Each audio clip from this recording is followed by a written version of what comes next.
Edgar Allan Poe was a master of the macabre. He wrote horror, he wrote poetry, criticism, fiction, mystery. He was a master of suspense.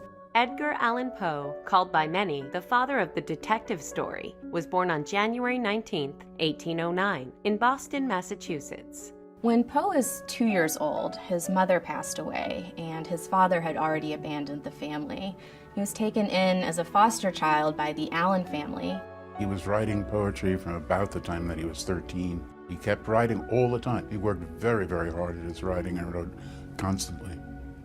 In 1826, Poe enrolled at the University of Virginia. He went into debt, he gambled to try to pay off those debts and found himself in even greater debt and ultimately had to withdraw from the university. In 1830, Poe enrolled at West Point.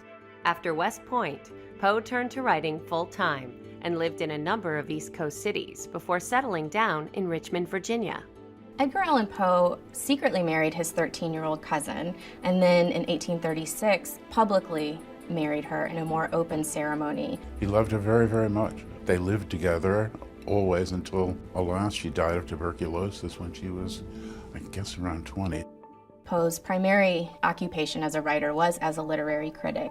He worked at several newspapers and literary magazines, and he had quite a reputation for being a harsh critic. One of his editors called him the Tomahawk Man. During his lifetime, he barely made a living from his writing. Poe published some of his most famous short stories in his 1840 collection, Tales of the Grotesque and Arabesque. He wrote some of his stories using the first person and talking about the use of opium, so people assumed that he dabbled in drugs. The stories were so creepy. They were ghost stories taken to such a brilliant extreme that people thought he had to be a little strange himself. Poe invented detective fiction when he wrote The Murders in the Rue Morgue in 1841. Murders in the Rue Morgue really deserves to be called the first detective story. It started the whole tradition of detective fiction. The Raven, which was published in 1845, was his huge breakthrough. It became a big bestseller. Poe's career very much went up and down until he really hit The Raven. And that poem was known by, it seems everyone in the world. It had an enormous press. On October 7, 1849, Edgar Allan Poe died at the age of 40 under mysterious circumstances. Poe's death may be one of the most bizarre things about his life. He left Virginia on his way to New York, disappeared. A week later, he was found on the streets of Baltimore. We don't have a single piece of information about what he was doing. At the end of that week, he was found in a tavern, ill, drunk, and was taken to a hospital. It turned out he was wearing clothes that didn't belong to him, and a couple of days later he died in a delirium. Nobody knows exactly what killed him.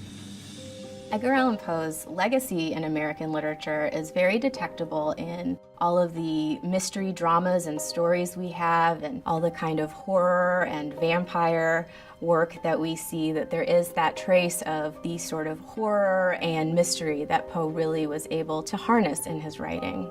Poe is an American icon. I think he's more than a writer. Even today, more than 150 years after he died, everybody loves Edgar Allan Poe.